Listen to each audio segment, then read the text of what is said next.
August 2024లో విడుదలైన భరతనాట్యం ఒక చక్కటి కుటుంబ కథా చిత్రం. ఇదే పేరుతో 2024లోనే తెలుగులో ఇంకొక చిత్రం కూడా రిలీజ్ అయింది. ఈ రెండిటి కథలు వేరు. మనం ఇప్పుడు మలయాళంలో రిలీజ్ అయిన భరతనాట్యం సినిమా గురించి చూద్దాం. మలయాళ సినిమాల్లో తరచూ కనిపించే కుటుంబ పెద్దకు రహస్యంగా రెండో కుటుంబం ఉండటం అనే పాత కథాంశాన్ని తీసుకుని ఈ సినిమాలో దానిని పూర్తి వినోదాత్మకంగా వ్యంగ్యంగా చూపించారు. ఈ సినిమాలో సైజు కురూప్, సాయి కుమార్ ప్రధాన పాత్రల్లో నటించారు. ఈ సినిమా కథ ఎలా సాగుతుందో ఇక్కడ చూద్దాం. శశి అంటే సైజు కురూప్ ఒక సాంప్రదాయ మధ్యతరగతి కుటుంబానికి చెందిన బాధ్యతాయుతమైన పెద్ద కొడుకు.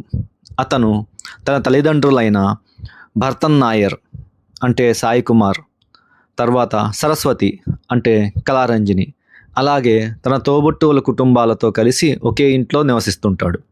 శశి స్థానిక ఆలయ కమిటీలో చురుగ్గా పాల్గొంటూ ఊరిలో తమ కుటుంబానికి ఉన్న మంచి పేరును, పరువును కాపాడుకోవడానికి ఎల్లప్పుడూ తపన పడుతుంటాడు. ఆ ఊరి జనాలు కూడా పక్కవారి ఇంట్లో ఏం జరుగుతుందో తెలుసుకోవడానికి తెగ ఆరాటపడుతుంటారు. ఊహించని ట్విస్ట్ ఏంటంటే, ఇలా ప్రశాంతంగా సాగిపోతున్న వీరి జీవితంలో ఒకరోజు భరతన్ నాయర్కు తీవ్రమైన పక్షవాతం వస్తుంది. ఇక బతకననుకుని భయంతో హాస్పిటల్ బెడ్పై ఉన్న తాను కొడుకు శశికి ఒక పెద్ద రహస్యాన్ని చెప్తాడు.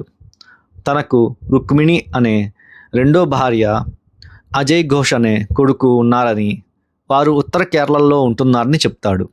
చనిపోయే ముందు వారిని ఒక్కసారైనా చూడాలని ఉందని తన చివరి కోరికను బయటపెడతాడు. దాంతో శశి, అతని కుటుంబ సభ్యులు తీవ్ర దిగ్భ్రాంతికి గురైనప్పటికీ తప్పనిసరి పరిస్థితుల్లో ఆ రెండో కుటుంబాన్ని ఇంటికి తీసుకుని వస్తారు. అయితే ఇక్కడే అసలైన ట్విస్ట్ ఎదురవుతుంది. భరతన్ నాయర్ కోలుకుంటున్నట్లు డాక్టర్లు ప్రకటిస్తారు. ఆయన డిశ్చార్జ్ అయ్యి ఇంటికి వస్తాడు. ఇప్పుడు భరతన్ నాయర్ తన ఇద్దరు భార్యలు, పిల్లలతో కలిసి ఒకే ఇంట్లో ఉండాల్సిన పరిస్థితి ఏర్పడుతుంది.